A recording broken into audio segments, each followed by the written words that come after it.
Hello and welcome to the Sports Perspective. I'm Hayden Grove, Assistant Sports Director here at Buckeye TV. And I'm Sports Director Franz Ross. Now Hayden, there was a great BCS week. We had Florida State capping off their perfect season with a win over Auburn in the National Championship. And also in the All-State Sugar Bowl, Oklahoma upset Alabama, who lost for a second consecutive week. What was your favorite moment from the BCS? I really enjoyed the Tostitos Fiesta Bowl between Baylor and UCF. I thought it was a very, very well-played game, very entertaining, and I think Blake Bortles and the Knights solidified themselves as one of the best teams in the country. Following Ohio State's school record 24-game win streak, the Buckeyes hit a snag and lost their final two games of the 2013 season. In both the Big Ten Championship and the Orange Bowl, the Buckeyes fell in heartbreaking fashion, and Buckeye TV was there to cover all of the action. It was a good run, but today the number 10 Michigan State Spartans came to Lucas Oil Stadium to defeat the number 2 and heavily favorited Ohio State Buckeyes in the Big Ten Championship to take a ticket to the Rose Bowl. They fought against a very good team, kind of dug ourselves a hole, went down 17-0 and came back and kind of seized momentum and in the third quarter after halftime and then let it get away from us. Game itself, thought we started fast, had emotion on our side, and then Ohio State started to battle back, and really the second quarter, third quarter, toward the tail end, and then the third quarter was theirs. So we needed to find ourselves, and I thought we did that. So just very happy we're going back to Pasadena. Good defense, and it's just some of the things that they did with the Raider outside, and we took care of that, and I got a few good runs on it, so I kept going towards it. I think we were underdogs in the majority of games that we played this year. It really didn't affect us in any way, shape, or form. We just go in with the same mindset every single week. We want to go 1-0. We know the defense is going to do their job, and if it's up to us as an offense to score 28 points or more, we feel like we can come away with a win. Yeah, just like Braxton said, we went through some adversity, and we just got to stay together as a team and try to win this next game. So we're just going to go out and come back and just start working for this next one. What makes the loss harder is I really wanted these guys to experience something special, and we are. I imagine there's a chance we'll get invited to a great bowl game. And if we do, they're going to get a very good Buckeye football team that's going to stick together and go try to win a game. After the end of their historic streak, the Buckeyes' fate is up for grabs. They could go to the Orange Bowl or the Capital One. Until then, I'm Franz Ross for Buckeye TV. If there was a theme to the 2014 Orange Bowl, it was redemption. Ohio State was coming off a painful loss to Michigan State in the Big Ten Championship, while Clemson was still hurting from their loss here just 2 years ago to West Virginia in the Orange Bowl. But it's going to be Clemson who gets to play Redeemer tonight as they defeated the Buckeyes 40-35. You sometimes have to go through things, you'd rather not.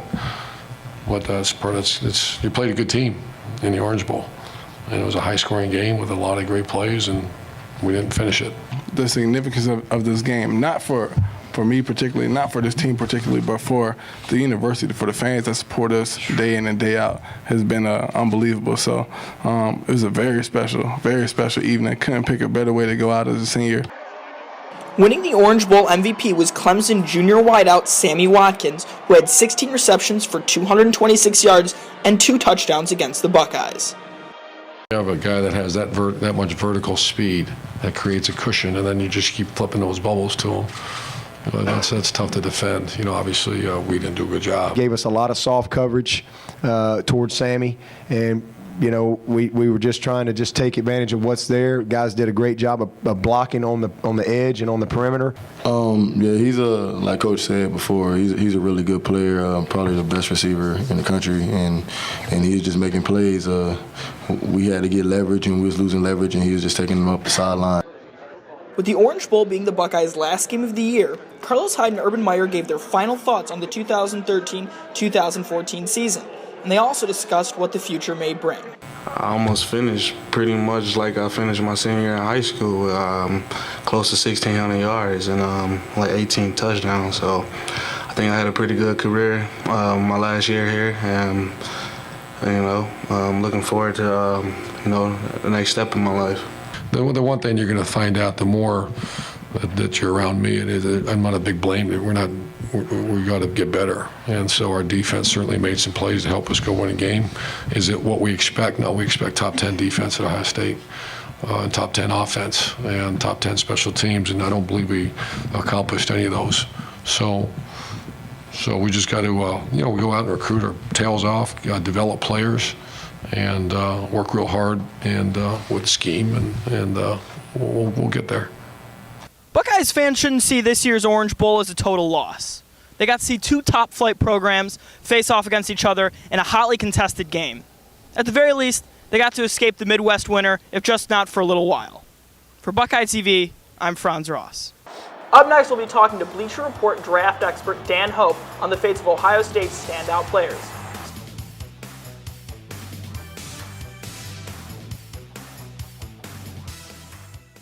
We're here with Dan Hope, who writes for Bleacher Report and is the editor of BuffaloBillsDraft.com. Now, Dan, Braxton Miller recently made the decision to return to Ohio State for his senior year. Why do you think he made the decision to come back? I think if you watch the Orange Bowl, probably gave you a pretty clear picture of why he came back for his senior season. I mean, he had some great plays this year, but he still needs a lot of work with his passing development. And I think you saw, if you watched him all year, he can make the big throws downfield. He's got a strong arm. He's a great athlete. There's a lot of things he can do with the football in his hands, but he still needs to get better at downfield touch. He needs to be more consistently accurate and make smarter decisions with the football. So I think another year at OSU can really help him boost his draft stock and take advantage of his potential. Now, one junior who will be leaving Ohio State for the NFL draft is Ryan Shazier. Now, what strengths and weaknesses do you think NFL scouts will be looking at in Shazier, and where do you think he'll land in the draft? No, I think Shazier's got a good shot at either being a first or second round pick. I think when you look at what Ryan Shazier brings to the table, he's a great athlete. He's a good tackler, good in coverage, can really do a lot of different things as an outside linebacker. Probably a weak side linebacker in the NFL, best suited for a 4-3 defense, but there's a lot of things he does well. I think the biggest concern with him and what could push him down to the second round is his lack of size. He's only about 230. That's a little small for an NFL linebacker. Might limit the positions he can play, and he has some trouble getting off of blocks sometimes because of a lack of strength. I think if he can get a little bigger, he can help his stock, but overall, could still be a first-round pick. Got a really versatile skill set.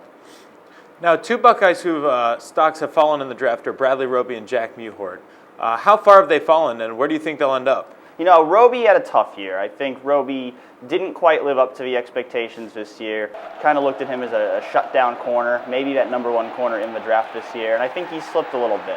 He gave up some big plays. The game against Wisconsin's wide receiver, Jared Abbrederis, really stands out, and I think he just didn't have the consistency you want to have. But he's still really fast. He can still make big plays. There's certain physical traits that he has that you can't teach, and I think those physical traits still probably make him a second-round pick. Maybe even somebody takes a chance in the late first because you can't teach speed. He's got that speed. With Mewhort, I think he actually had a very strong senior year. But where he did struggle was in his last game against Clemson, Vic Beasley, who's probably a first-round pass rusher, and in his first game against Khalil Mack of Buffalo, who's also a first-round pick.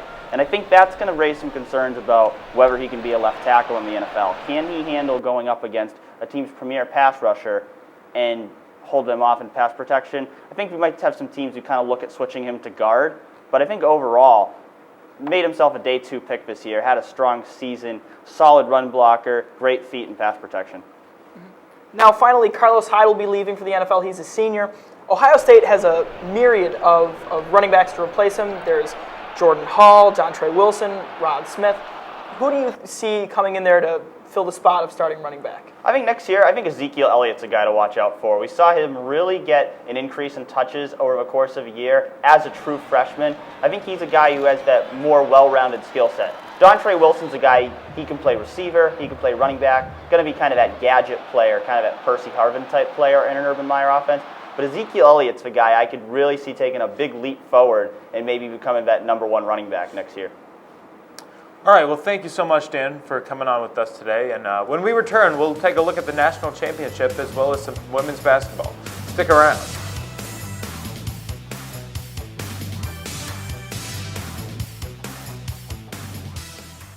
This was the final year of the BCS before college football converts to a playoff system. In the national championship, number 1 Florida State ended the SEC's reign with a close victory 34-31 against number 2 Auburn. In the Rose Bowl, Michigan State capped off its historic year with a 24-20 win against Stanford. The Spartans finished number 3 in the final AP poll, behind the national championship contenders in Auburn and FSU. As students made their way back to Columbus for the start of the spring semester, the Ohio State women's basketball team was already back to work as they faced the arch-rival Michigan Wolverines at Value City Arena on Sunday evening. Coming off a big upset win over the number 17 Purdue Boilermakers on January 2nd, the Buckeyes could not replicate their flawless performance of just a couple of days prior, shooting just 18% from the field before falling to a 25-13 halftime deficit. Both teams came out strong to start the second half, but the Buckeyes could not keep pace as the Wolverines earned their first Big Ten Conference victory of the season by a final score of 64-49.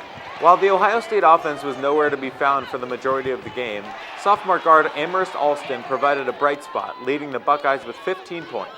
The Lady Buckeyes returned to action on Saturday, January 11th, as they faced the Indiana Hoosiers in another Big Ten showdown.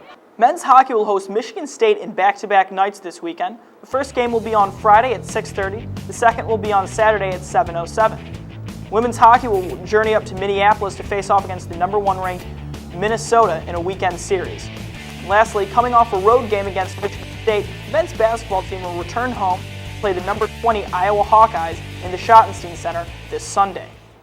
So Franz, the Cincinnati Bengals continued their playoff losing streak this weekend as they fell to the San Diego Chargers. What was your favorite moment from this exciting wild card weekend? Well, Indianapolis mounted one of the best comebacks in NFL history against the heavily favored Kansas City Chiefs. They were down at one point, 28 points. It was, I think, less than 1% chance of coming back. And Andrew Luck is just clutch. He is really the savior to that franchise after Peyton Manning left. Absolutely. I was absolutely thrilled that Indianapolis was able to get that done. That was a really, really big win for them. Yeah. So thank you for watching this week's episode of The Sports Perspective. Remember to like us on Facebook and follow us on Twitter. Have a good weekend.